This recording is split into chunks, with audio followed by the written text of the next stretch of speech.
छोटे से गांव में अर्जुन नाम का 12 साल का लड़का रहता था। उसे पुरानी चीजें इकट्ठा करने का बहुत शौक था। एक दिन उसे अपने दादाजी के पुराने बक्से में एक अनोखी घड़ी मिली। घड़ी बहुत पुरानी थी, लेकिन जैसे ही उसने उसे छुआ, अचानक से समय रुक गया। अर्जुन ने हैरानी से चारों तरफ देखा, सब कुछ स्थिर था। हवा नहीं चल रही थी, लोग रास्ते में जमे हुए थे, पक्षी हवा में ठहरे हुए थे। अर्जुन डर गया और घड़ी को फिर से घुमा दिया, और तभी सब कुछ वापस सामान्य हो गया। अर्जुन को अब इस घड़ी की शक्ति समझ आ गई थी। वह इसे मजे के लिए इस्तेमाल करने लगा, परीक्षा में नकल करने के लिए, खेल में जीतने के लिए और कभी-कभी दोस्तों को डराने के लिए।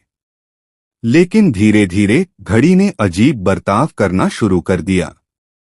कभी समय बहुत तेज भागने लगता, तो कभी बहुत धीमा।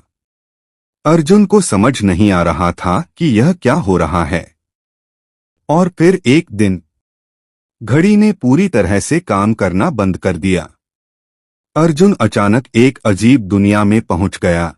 यह एक स्याह और रहस्यमयी जगह थी, जहां समय उल्टा चल रहा था। वहां समय के संरक्षक नाम के एक बूढ़े आदमी ने अर्जुन से कहा, तुमने समय के साथ खिलवाड़ किया है, अब तुम्हें इसकी सजा मिलेगी। अर्जुन डर से कांप उठा।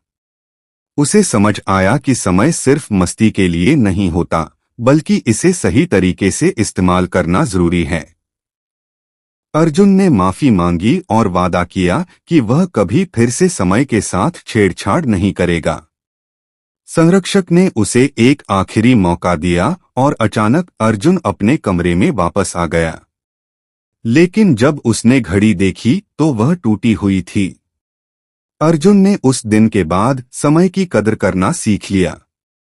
वह अब मेहनत से पढ़ाई करता, ईमानदारी से खेलता और हर पल को संजोकर रखता, क्योंकि उसे पता चल गया था समय रुकता नहीं, और जो इसे बर्बाद करता है वह खुद ही पीछे छूट जाता है। कुछ साल बीत गए। अर्जुन अब बड़ा हो चुका था। वह एक वैज्ञानिक बन गया था और उसका सपना था कि वह कोई ऐसी खोज करे जिससे लोगों की जिंदगी बेहतर हो सके। लेकिन घड़ी वाली घटना उसने कभी नहीं भूली। उसने अपने प्रयोगों में समय से जुड़ी किसी भी चीज को छूने की हिम्मत नहीं की। एक दिन उसे अपने पुराने घर की सफाई करते हुए वही घड़ी फिर से मिली। घड़ी टूटी हुई थी, लेकिन उसके अंदर एक हल्की सी रोशनी चमक रही थी।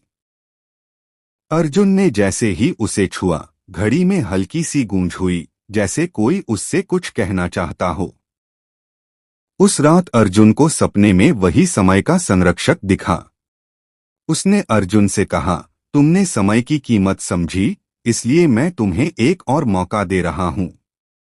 लेकिन इस बार यह शक्ति तुम्हारे लिए नहीं, बल्कि दुनिया के लिए होगी। सुबह उठते ही अर्जुन ने घड़ी को गौर से देखा। घड़ी अब एक नए रूप में बदल चुकी थी। उसमें एक नया नंबर जुड़ गया था, 13। अर्जुन चौंक गया, क्योंकि दुनिया में सिर्फ 12 घंटे होते हैं, लेकिन यह घड़ी किसी और ही रहस्य को छिपाए बैठी थी। जिज्ञासा में अर्जुन ने घड़ी के 13वें घंटे को दबाया और अचानक वह एक अनजान शहर में पहुंच गया। यह जगह भविष्य जैसी लग रही थी, लेकिन वहां कोई इंसान नहीं था, सिर्फ रोबोट थे। अर्जुन को एहसास हुआ कि वह भविष्य में आ गया है। लेकिन यह कोई सामान्य भविष्य नहीं था, यहाँ सब कुछ समय के बिना चल रहा था। सूरज हमेशा एक ही जगह पर टंगा था, न दिन था न रात।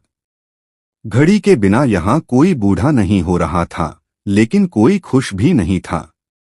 अर्जुन ने वहां के सबसे बुद्धिमान रोबोट से पूछा, यहाँ ऐसा क्यों है? रोबोट ने जवाब दिया, कई साल पहले एक इंसान ने समय से छेड़छाड़ की थी और तब से यहाँ का समय फंस गया है। अब हम सब इसी में कैद हैं। अर्जुन को झटका लगा, क्या यह सब उसकी पुरानी गलती की वजह से हुआ था? उसे समझ आ गया कि उसे समय को फिर से ठीक करना होगा। उसने अपनी घड़ी निकाली और उसे उल्टा घुमाया। धीरे धीरे सब कुछ सामान्य होने लगा। सूरज फिर से चलने लगा, लोग अपनी उम्र के साथ बढ़ने लगे और समय की धारा फिर से बहने लगी। लेकिन तभी एक जोरदार झटका लगा और अर्जुन की आंखें खुल गईं। वह अपने कमरे में था। यह सब सपना था या शायद हकीकत?